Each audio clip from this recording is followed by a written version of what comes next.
오늘은 창세기 24장 말씀을 통해서 우리가 하나님의 말씀을 함께 나누도록 하겠습니다. 오늘 본문 말씀은 아주 긴 말씀인데 이 긴 말씀이 무엇이냐? 바로 이삭의 혼사 이야기가 오고 갔던 이야기였습니다.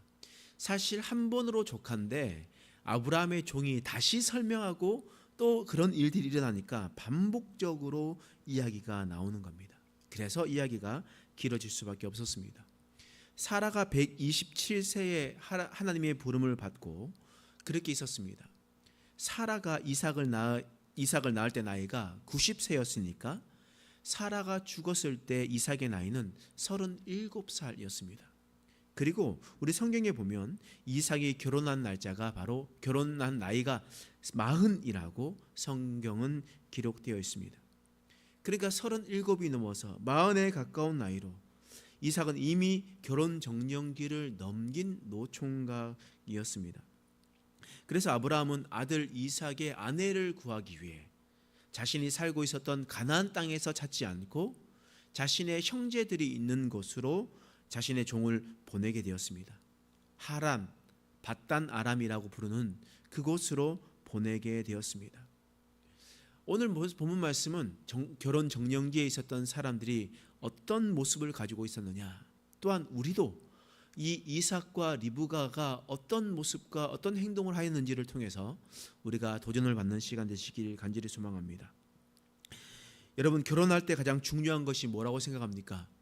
어떤 이들은 남자가 돈이 많아야지, 아니야 지금은 뭐 어리니까 돈이 필요 없어, 좋은 학력을 가지고 있어야 돈을 많이 벌 거야, 아니 좋은 직장에 들어갈 거야 라고 생각하며 우리 사위 될 사람들을 맞이하거나 아니면 그렇게 생각할 때 우리는 많이 그렇게 생각합니다. 그러나 결혼 정년기에 있었을 때 가장 중요한 건 무엇이냐? 오늘 이삭의 모습처럼 이런 모습이 있어야 됩니다. 창세기 24장 63절 말씀에 보면 이삭에 대해서 이야기를 하고 있는데 그 한 절의 말씀으로 이삭이 어떤 사람인지 우리는 분명히 알 수 있습니다. 63절 말씀 함께 읽겠습니다. 시작. 이삭이 저물 때에 들에 나가 묵상하다가 눈을 들어보매 낙타들이 오는지라. 이삭이 지금 하는 행동이 무엇입니까? 묵상을 하고 있습니다. 여러분, 사람이 가장 중요한 것은 무엇이냐? 다른 것이 아니라 그 사람이 하나님을 묵상하는 자인가, 하나님을 생각하는 자인가, 하나님과 함께 교제하고 관계를 맺는 자인가가 너무나 중요합니다. 그래서 남자는 다른 무엇도 필요하겠다라고 생각하겠지만 그 중에 가장 중심되는 것, 그것은 바로 여호와를 경외하는 것이었습니다. 여호와를 경외하는 남자라 말로 그 사람은 비전이 있습니다. 왜냐하면 그 사람이 힘이 있고 능력이 있는 것이 아니라 하나님께서 그 남자에게 비전을 보여주시고 그 길을 인도하시기 때문에 그 길은 바른 길이고 옳은 길일 수밖에 없기 때문입니다. 그러므로 우리는 이삭과 같이 남자를 볼 때, 또한 우리가 혼인 정년기에 이르렀을 때, 결혼 정년기에 이르렀을 때 판단할 때 어떤 것을 가장 먼저 판단해야 되냐? 그 사람이 여호와를 경외하느냐, 그 사람이 여호와를 묵상하는 자이냐, 그것을 우리는 먼저 생각해야 되는 겁니다. 그러면 반대로 리브가는 어떤 사람이었을까요? 리브가도 아주 대단한 사람이었습니다. 여러분, 아브라함의 종이 밧단 아람 곧 하란에 갔었을 때 하나님께 기도했습니다. 어떤 것을 기도했냐면, 하나님, 이제 제가 우물에 도착하게 될 텐데 이 우물에서 있었을 때 어떤 여인이 오면 나에게 물을 달라 하면 물을 주고, 또 내가 데리고 왔었던 낙타 10필에게도 그리고 물을 떠줄 수 있는 사람이면 제가 하나님의 뜻인 줄 알고 제가 받아들이겠습니다. 이렇게 기도를 했단 말이에요. 근데 리브가가 어떤 일을 했냐? 리브가가 이 아브라함의 종에게 그 물을 주었습니다. 여러분, 이 물을 주는 것은 쉽지 않습니다. 예전에 여러분 우물이 있는 집에 살아보셨습니까? 그래서 우물물을 떴었을 때, 저희는 저희 외할머니 집이 우물이 있어가지고 늘 그 우물을 뜨기도 하고 이렇게 했었는데요. 두레박을 내려가지고 이렇게 떠가지고 올리잖아요. 그것도 힘든데, 그런데 이곳에 있었던 하란에 있었던 우물은 그런 우물이 아니었습니다. 우리가 생각했었던 그 우물이 아니라 하란에 가보면 두 가지 우물 종류가 있습니다. 첫 번째는 우리나라처럼 물을 이렇게 내려가지고 줄을 내려가지고 떠오는 우물이 있고요. 어떤 것은 지하로 걸어 내려가서, 그러니까 계단으로 걸어 내려가서 물을 떠오는 것이 있습니다. 그러면 오늘 본문의 말씀에 리브가는 어떤 우물 속에 있었을까요? 말씀에 보면 창세기 24장 16절 말씀에 같이 한번 읽어보겠습니다. 시작. 그 소녀는 보기에 심히 아름답고 지금까지 남자를 가까이 하지 아니한 처녀더라. 그가 우물로 내려가서 물을 그 물동이에 채워가지고 올라오는지라. 지금 이 본문의 말씀에 있었던 리브가는 그가 우물로 내려가서, 그러니까 자신이 스스로 우물 밑으로 내려가서 물을 떠와서 계단을 밟고 올라오는 일들을 했단 말이에요. 여러분, 이게 물이 부피가 작아도 무거운 건 여러분 잘 알고 계시죠? 말통을 하나 들어도 얼마 되지 않지만 그 무게가 10kg, 20kg 그렇게 되는 있지 않습니까? 그러니 이 물을 뜨는 것이 쉬운 일 아니에요. 그러니까 말통 하나만 해도 20kg예요. 제가 그러니까 월요일 날 옥상에 쓸 또 퇴비를 하나 사왔습니다. 그러니까 하나가 아니고 12개를 사왔습니다. 하나에 20kg씩 되어 있어요. 그래서 20kg 12개를 사왔으니까 240kg죠. 그래서 그것을 가지고 계단을 가지고 여기 옥상 위에 다 올려놨습니다. 그런데요, 한 번에 못 하겠더라고요.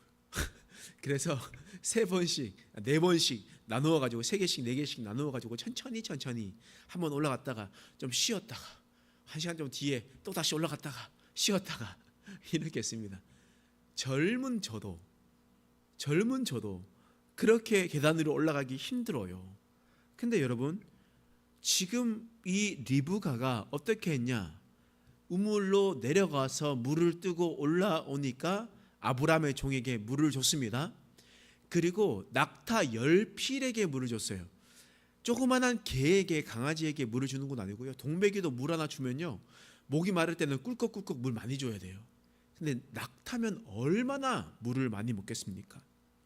그러니 그 낙타 10필에 물을 떠서 계단 위를 올라와서 그것을 한 번도 아니고 대충 10번 이상을 해야 되는 그런 일들이 있었을 텐데, 그런 일에도 전혀 내색하지 않고 당연히 하겠습니다. 남들을 배려하고 남들을 챙기는 리브가의 모습을 우리는 분명히 볼 수가 있습니다. 뿐만 아니죠.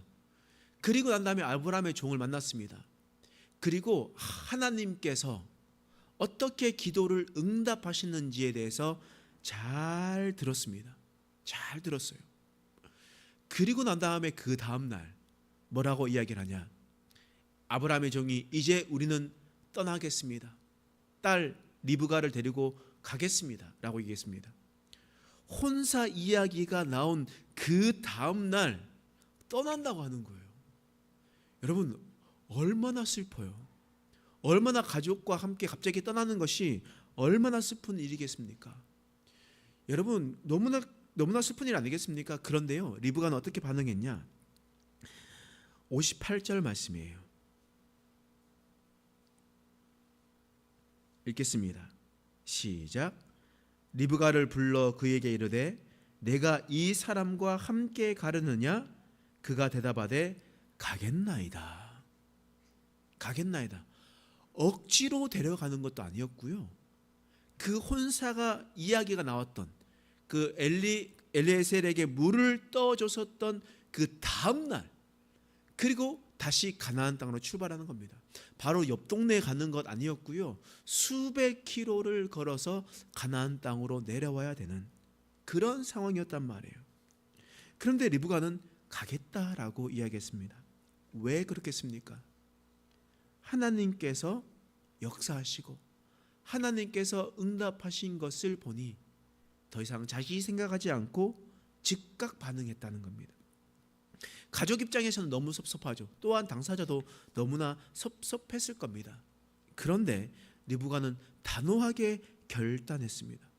하나님의 역사, 기도의 응답을 눈앞에 목격했었던 리브가는 그 음성에 즉각 순종했었던 겁니다. 그러므로 리브가는 어떤 사람이었겠습니까? 사람을 알뜰살뜰히 챙기기도 하면서 이웃을 사랑하는 마음이 넓은 여자였고, 뿐만 아니라 하나님의 음성에, 하나님의 응답에 즉각 반응하는 자였습니다.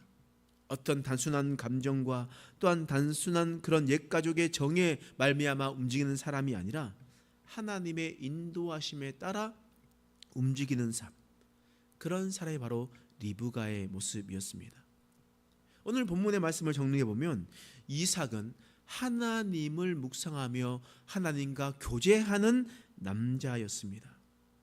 또한 리브가는 이웃을 사랑해서 다른 사람들을 대접할 수 있는 자였고, 또한 하나님의 인도하심에 즉각 반응하여 단호한 결단을 내려섰던 현숙한 여인이었습니다. 하나님은 이런 이삭과 리브가를 통해서 하나님의 복을 흘러가게끔 해 주셨습니다. 아브라함의 하나님, 이삭의 하나님, 야곱의 하나님을 부르는 것처럼 이삭도 하나님 앞에 신실하고 성실한 모습을 보여줬다라는 겁니다. 여러분, 오늘 이삭과 리브가의 모습을 통해서 우리도 어떠한 삶을 살아가야 되는지, 우리가 또한 어떤 눈을 가지고 사람들을 바라봐야 되는지 생각하는, 그리고 결단하는 저와 여러분 되시길 간절히 축원합니다. 기도하겠습니다. 하나님, 오늘 말씀을 통하여 우리의 인생 가운데 이삭과 리브가의 모습이 있길 간절히 소망합니다. 하나님을 묵상하며 하나님과 늘 교제하는 삶을 살아가게 하여 주옵소서. 이웃을 사랑하며 자신의 것을 내세우지 않고 남을 위해서 희생할 수 있는 자가 되게 하여 주시옵소서.